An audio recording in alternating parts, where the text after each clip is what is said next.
What's going on, guys? Welcome back to the channel. Today we're going to be adding our integrated Apple CarPlay system into this Mercedes Benz C43. So let's take a look at the car. So first thing you want to look at in this gorgeous interior is the NTG system. So this is NTG 5. Now what we're going to do is hit media right here. Okay, and then we're going to use the wheel and scroll, and what we are looking for is AUX. Okay, because the system runs through AUX, so we don't have AUX here. Look at those seats, this car suits me. So if you buy this module from me or anyone else, you will need AUX activated on this vehicle. So I've got a little dongle that we can plug into the OBD port that will activate AUX. If you don't have one of those, I might see if I can add one to the website. Just, I don't know, link in the description to have a look at that. I'll update that. So here's our little dongle, and you can see it shows you what systems it will work with, W205. And then dip switch 1 on is enable AUX. Okay, so once you plug that in, turn the car on, you'll have diagnostics active, then it's going to reboot, then we're going to scroll, AUX is now activated. Okay, just like that, nice and easy. The little dongle plugs in right there, so we just pop that out. If I can sell these on the website, add it with a kit as a kit, maybe I will do that, but I'll have to let you know. Now we have AUX, we can start the install. Alright guys, here's a look at the kit. So that's the video interface. It's the main thing that drives the whole system. In here we have the wiring, so pull it all out. Wireless CarPlay antenna. This is the main primary harness, and so as you see here, it does have the AUX input, and that's why we needed to activate AUX. We've got an AUX cable extension, CarPlay USB, so that can be run wherever you want to plug in your phone, do updates, USB input, all that sort of stuff. External microphone needs to be added. That's going to do voice control. Video in and out, so we'll look at how that works. If you can't activate AUX, you can use this, and I'll show you how that works later. And then the secondary harness, which goes from primary harness to the module. Pretty straightforward. Alright guys, now we can look at removing this interior. It's actually very easy. You just need to be extremely careful, as always. Just take your time with it. Right here is a little button. I'm going to press that. And this panel here, the silver trim, will actually unclip. So you can use a plastic panel tool, sort of get underneath it and look at removing it. Okay? I've actually just used my hand here, which in this case might even be safer. Literally, with my hands, just pop that up, and as you might have seen, these two teeth right here were sort of stopping it. So as you're pulling it up, you just press that button in, that brings these little teeth in, and then you can pull it out all the way. Once that's out, set that over to the side, out of the way. Then we've got T20s, Torx 20 bits, 2 of those we're going to remove. Once you've got those 2 screws out, it's literally all just clips, so this is going to come up and out. Just be wary of all your plugs. And be very careful here. So this has to sort of pop up around the screen area. You need to make sure you've got a microfiber towel, something like that over the screen.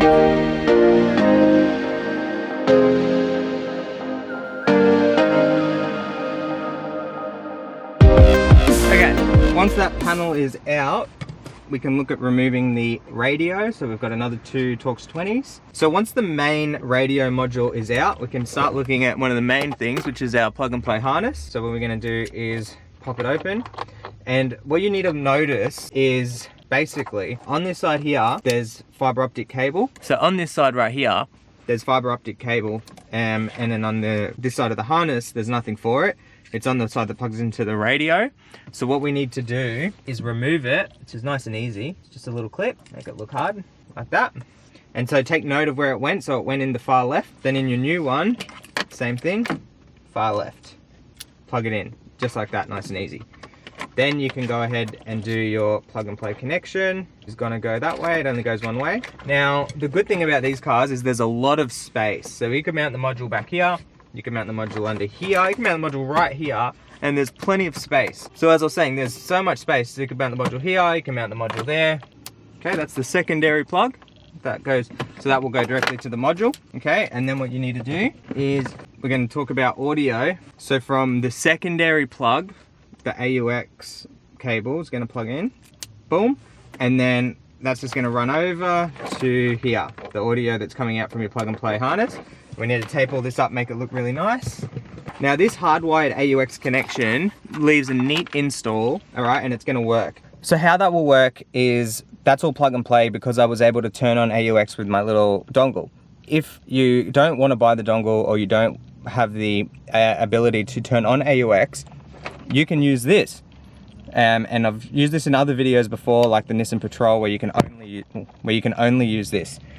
So how that works, in the center console, you've got two USBs, you plug one in, okay? I'll just do it now. So once that's plugged in, on the screen it's going to come up with iPod, and it's going to make the car think there's an iPod.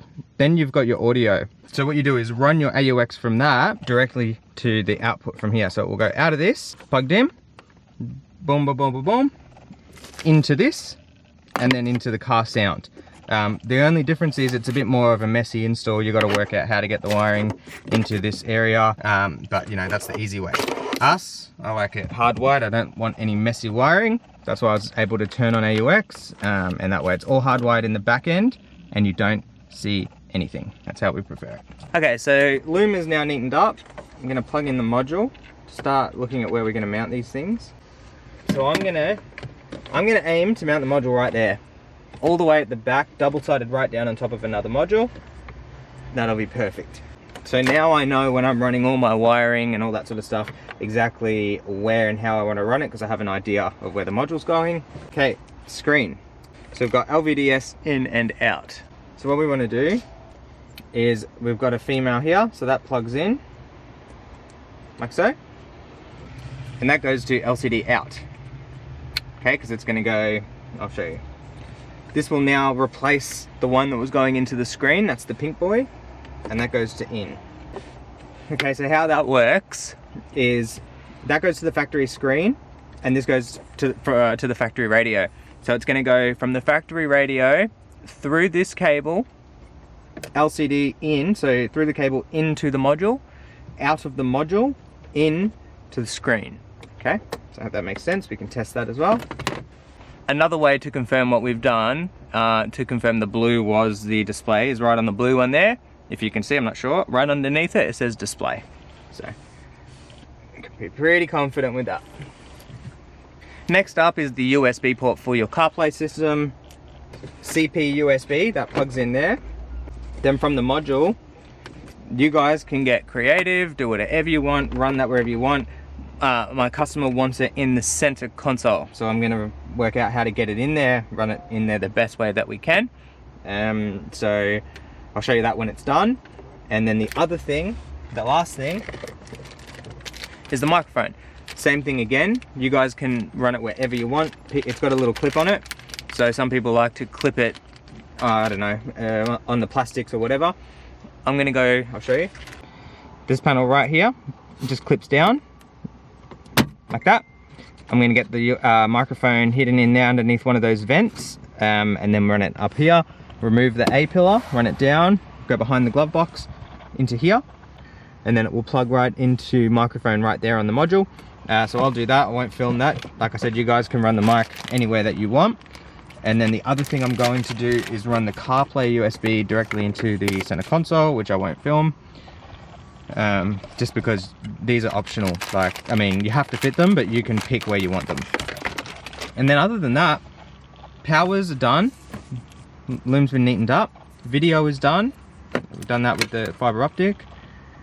And that's it. So all that we'll have to really do is neaten all the wiring, get it all nice and clean, put it together and test it. So I'll catch you guys in a sec. Okay, so module is ready to get mounted. And what I've done is, I'm just going to zoom in there, is that's the dip switches. So what you need to do is before you mount the module, go to the sheet, look at the dip switches. So this car has the bigger screen, so we've set it up for bigger screen, set it up for factory camera, all that good stuff.